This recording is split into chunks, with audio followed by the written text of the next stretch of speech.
بسم اللہ الرحمن الرحیم۔ معزز خاتم حضرات، السلام علیکم ورحمۃ اللہ وبرکاتہ۔ آج ہم مشکات، جو کہ حدیث کی مختلف کتابوں سے لی گئی احادیث کا مجموعہ ہے، اس میں سے کتاب الدیات شروع کر رہے ہیں۔ تو بہتر یہ ہے کہ آج کچھ باب پر بات ہو جائے۔ دیات دیت کی جمع ہے، اور دیت کا معنی وہ مال جو مظلوم کے حوالے یا اس کے اولیاء کے حوالے یا اس کے ورثاء کے حوالے کیا جاتا ہے کسی جرم کی وجہ سے۔ کسی جرم کے جرمانے کے طور پر جو مال مظلوم یا اس کے ورثاء یا اس کے اولیاء کو دیا جائے، اس کو دیت کہتے ہیں۔ عربی زبان میں اس کو دیت بھی کہا جاتا ہے اور عقل بھی کہا جاتا ہے۔ اس بارے میں قرآن مجید اور احادیث کے دلائل واضح ہیں۔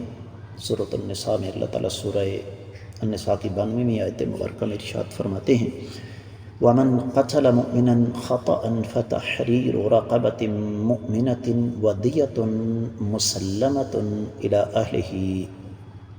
تو دیت کا لفظ قرآن میں آ گیا کہ جس نے کسی مومن کو غلطی سے قتل کر دیا تو اس کے ذمے ایک غلام کی آزادی ہے جو کہ ایمان والا ہو، اور مکمل دیت ہے جو مقتول کے ورثاء کو دی جائے۔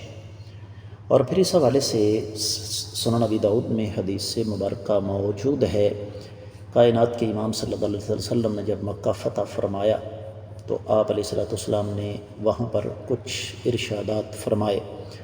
تو فرمایا: الا ان دیت الخطأ شبہ العمد ما کان بالصوت والعصا 100 من الابل منها 40 فی بطون اولادها۔ قتل خطا اور شبہ عمد کی دیت جو ہے وہ 100 اونٹ ہے، ان میں سے 40 اونٹنیاں حاملہ ہوں گی۔ اور بھی بہت سارے دلائل جو آگے جا کے انشاءاللہ آ جائیں گے۔ تو ہم احادیث کی طرف اس لیے نہیں جا رہے کہ احادیث مبارکہ تو ہم آگے جا کے پڑھیں گے۔ اب پھر دیت کے آگے اقسام ہیں کہ ایک آزاد مسلمان کی دیت 100 اونٹ یا اس کے برابر مال، یہ ہے قتل عمد میں، اور اس پر احادیث انشاءاللہ آگے آ رہی ہیں۔ اسی طریقے سے شبہ عمد کے نتیجے میں کوئی شخص قتل ہو جائے تو اس کی دیت بھی 100 اونٹ ہے، جس میں 40 اونٹنیاں حاملہ ہوں گی یا اس کے برابر مال۔ اگر کسی مسلمان آزاد عورت کو قتل کر دیا جائے تو اس کی دیت 50 اونٹ ہے، اور یہ حالت خطا میں ہے، یعنی قتل خطا کے نتیجے میں۔ اسی طریقے سے اگر ایک مسلمان آزاد مرد کو غلطی سے قتل کر دیا جائے تو اس کی دیت بھی 100 اونٹ ہے۔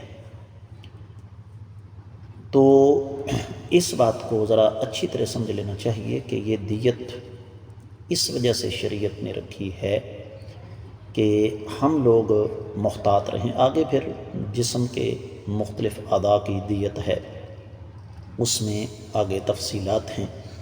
تو یہ انشاءاللہ ہم جس حساب سے حدیث پڑھیں گے تو ہمارے سامنے یہ چیزیں آتی چلی جائیں گی۔